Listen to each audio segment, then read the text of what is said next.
Hi, welcome to Muzzle First. Today I want to talk about my PF-9. This is a new gun. I just purchased this about 2 weeks ago, and I'm getting ready to take it to the range. So I want to take it apart and clean it. I've already done a video on the takedown, and I'll link to that below. But today we're just going to take it apart. We're going to clean it and get it ready to take to the range and shoot. All right. So if you haven't watched the takedown video, I'm not going to go through every little step in detail of it, but I will link to it below if you want to see details on how to take it apart. We're going to concentrate mostly today on what I do to clean them. Man, it's just like cleaning a gun after you shoot it, but you don't have to do as fine in detail because it's really not that dirty. The only goal here is to make sure that everything inside is normal, operates normal, and is clean. They do use a heavy grease on them from the factory, so they do come with a little bit of lubrication on them, but we're going to clean all that off, and we're just going to use some hops on it. So a couple things I'm going to use.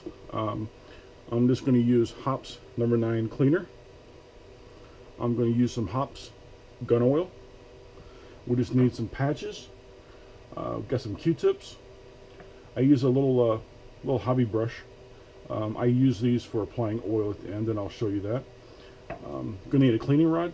Now, I would also use a brush on the end of this, but since we're not cleaning anything that's really dirty, I'm not gonna use a brush. I'm just gonna push a wet rag through it and dry it and oil it. That's all we're really gonna do today. For this one, I'm gonna use a screwdriver just to take it apart. You need something to pop the takedown pin out of here. I use a screwdriver. I also have a little brass scraper that you can use as well. You can try your fingernails. It didn't work for me with my fingernails. Maybe after it loosens up a few times, I can get it with my fingernails, but we'll see. All right, so we're just going to do a takedown here. Just a normal process of taking this thing apart. So I'm going to take it apart, clean it, and put it back together.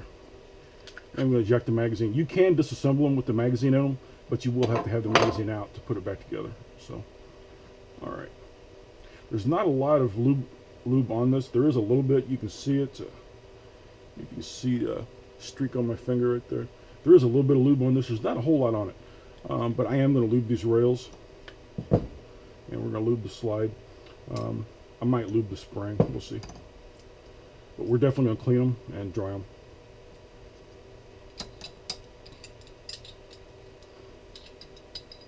Alright, I'm going to set this off to the side because we're not going to use that right now. I usually do the barrel first.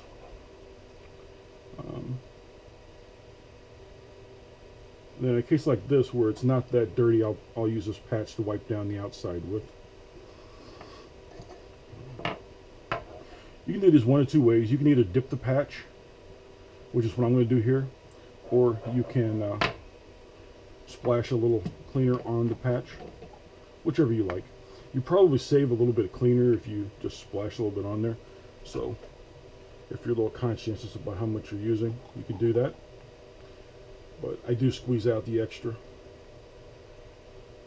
Like I said, mainly what we're doing here is we're just going to make sure that everything is fully functional, and we're going to take all this oil off of it they got. So you can see the end down there. It almost looks like a heavy motor oil, kind of what they use. So. Alright. So I'm not getting a lot out of there. We are getting a little bit, but that's mostly just the lube that they use. Clean the chamber out here.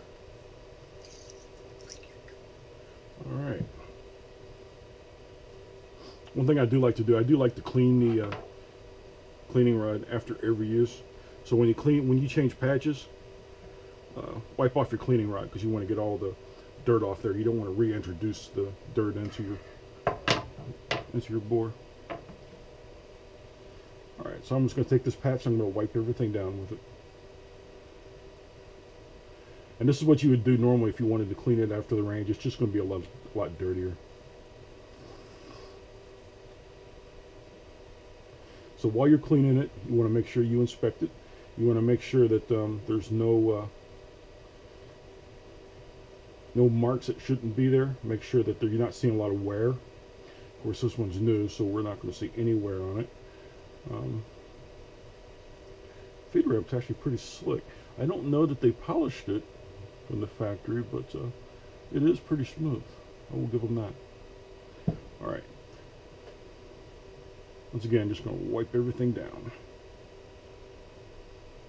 Springs probably, if they're a little dirty, it probably really doesn't matter. But I'm going to go ahead and clean this oil off of them.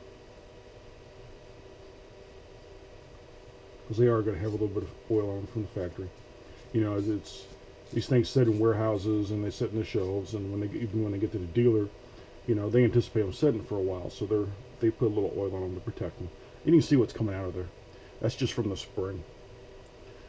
So, but yeah, they put oil on them to protect them. And you can, and I have, buy them and take them straight to the range and shoot them. Most guns you won't have a problem with. There are some guns you might. The ones that I've done it with, Springfield XD and a SIG, really didn't have a problem with them. But all right, patch is getting kind of dirty, but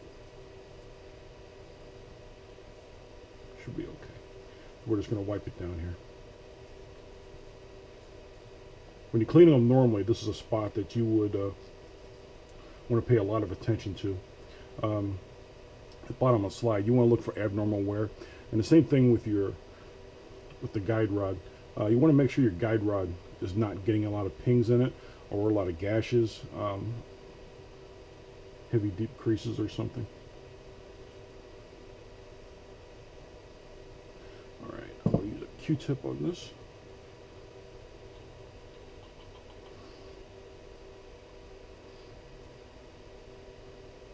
And I'm just going to run this Q-tip down the rail here where down the slide here where the rails would fit.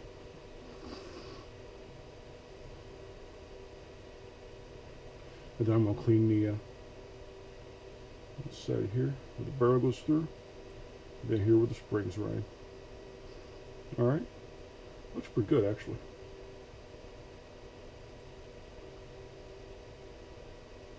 And then you also want to make sure underneath the extractor. See if I can get a good picture of that. Get my hand out of the way, maybe. Don't know if I can get it. Don't know if I can get it situated right. There we go.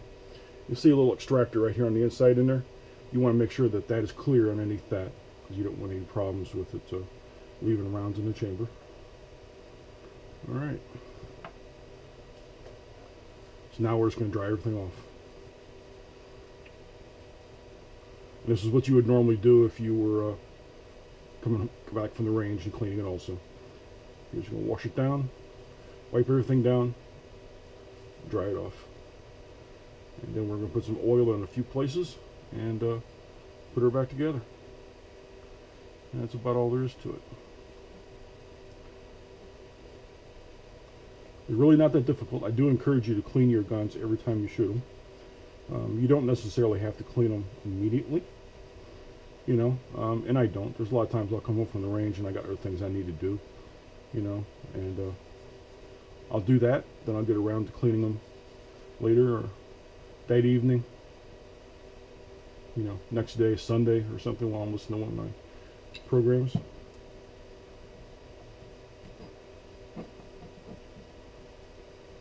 There we go. So get that towel. You try to work the towel underneath the extractor there, so you can clean them out.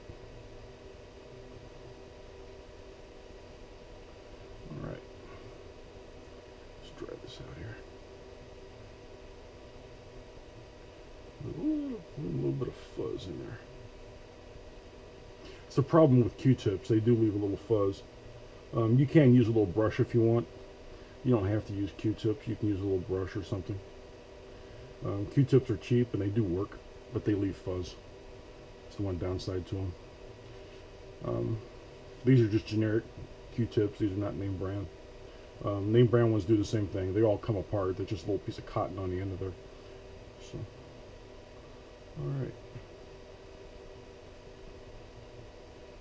There we go.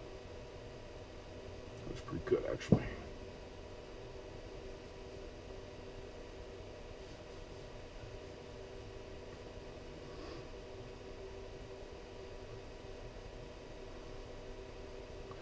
Barrel looks really good on these. It's a nice heavy barrel. I don't know if you can get a picture inside there or not. These are a nice heavy barrel.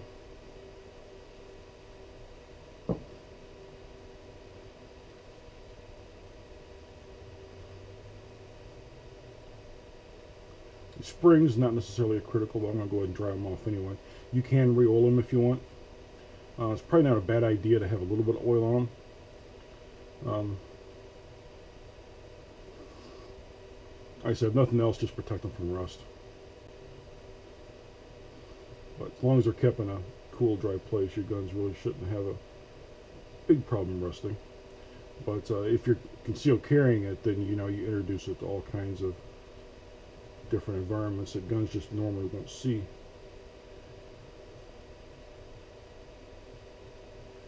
Alright. Alright, so let's take care of the bore. I'm going to dry the bore out. Sorry, I'm just going to feed this through here.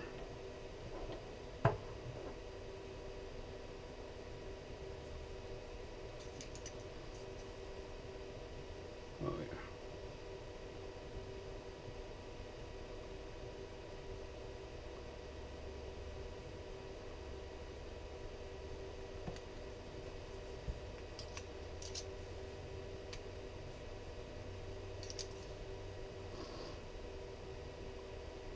There we go.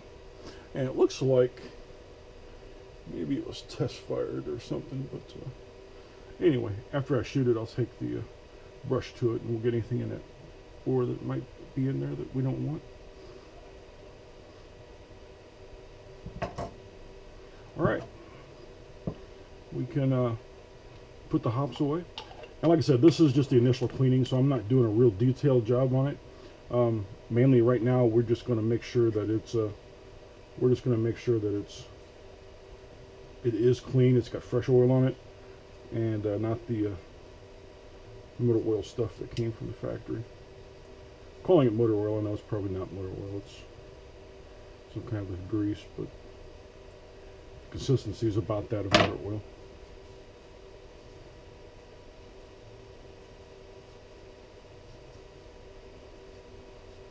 Alright, so there's not a whole lot to do to the frame.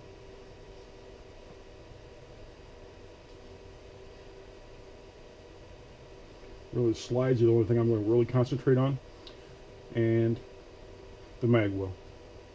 So, if you look down the mag well there, I'm going to push this down through it if I can.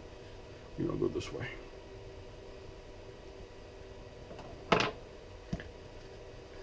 Sorry, a little hard working around the camera here.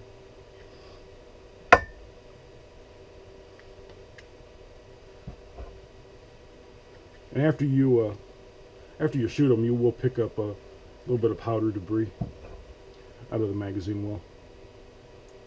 But I don't think there was really anything in there, but now we know that it's not. Alright, so now we're going to oil it.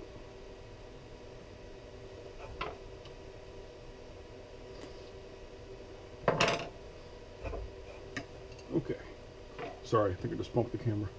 Alright, so I do use a little hobby brush, and the way that you do this, or the way I do it, you can do it however you want, but I put a little drop of oil on the hobby brush,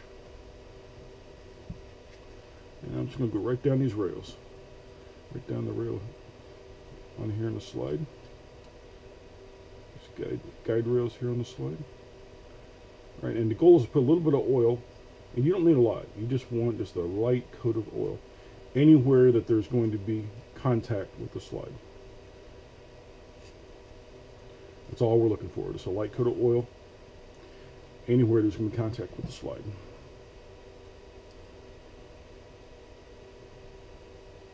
That's why I'm using this hobby brush. You really It's real easy to get a nice light coating. But you literally just paint it on, and you can stretch the oil quite a long ways. Alright. And I try not to get oil down in the magazine. Well, any kind of oil you get down in there is just going to attract dust and dirt. Same thing with the firing mechanism. They need a little bit of lubricant, but a lot in there is going to just attract dirt. It's very possible to hinder the performance of the gun.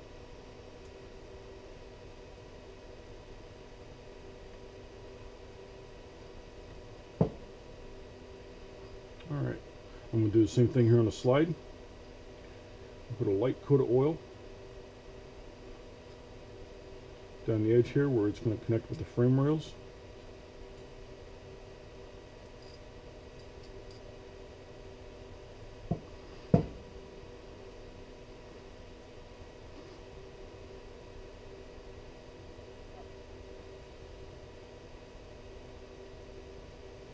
And do that on both sides.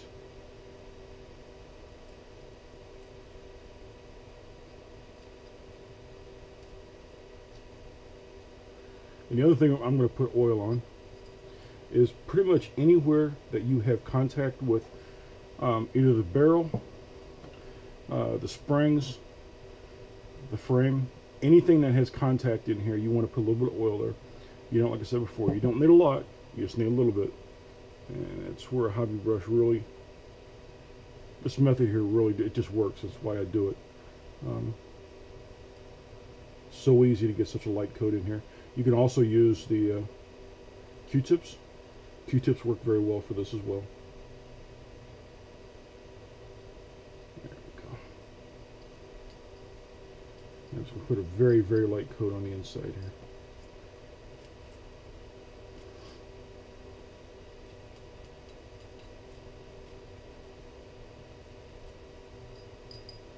Alright, that looks pretty good. See, it looks nice and shiny, and this will dry a little bit. So ordinarily I would run a patch through the barrel. Let's go ahead and do that. I'm not going to put a lot of oil on it because I don't want a lot of oil on it when I go to the range, but it is going to be a couple days before I hit the range, so let's put a little something in there.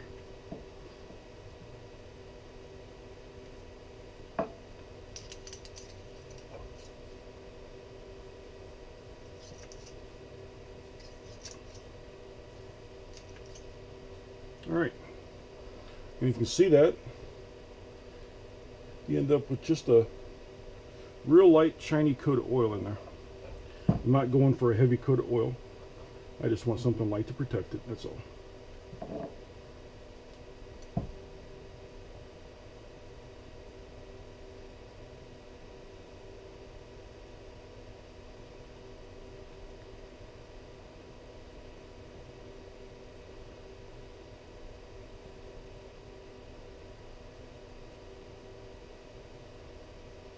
Like I said, anywhere that you got parts connect with each other, meet up or make contact, I generally put a little bit of oil there. And I'm going to take this to the range. I'm going to shoot it first, and I might actually conceal carry this occasionally. And if I conceal carry it, I'm probably not going to use hops oil on it. Hops oil stays liquid for quite some time. Doesn't dry out that fast. It does dry. It turns into a kind of a dark brown looking sticky mess, but it takes it, you know, it might take it a year to dry out or more. For something I'm going to conceal carry, I generally like to use rim oil, and that's about all I use rim oil on. Rim oil does dry if you leave it out in the open. When you put it on metal, it dries, and I'll see if you can get a shot there. With Teflon lubricant, it does leave a real slick coating on there, and I like it for that. It works real good for that.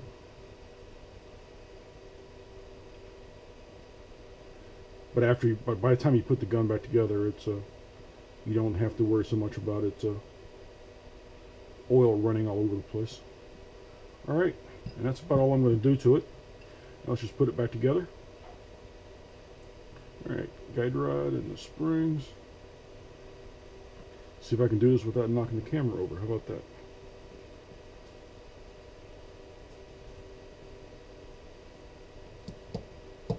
There we go.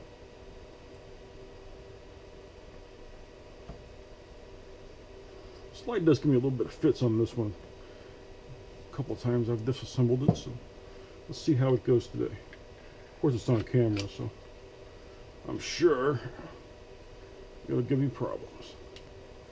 Alright, so the goal is to get all the parts here lined up. See, when I move the barrel, you can see how it gets in the way in there. Alright, so the barrel has to be all the way out to the end. Then you can drop the pin in it. Make sure that pin is perfectly straight. It has to be lined up with the slide. There you go. And it just drops right in.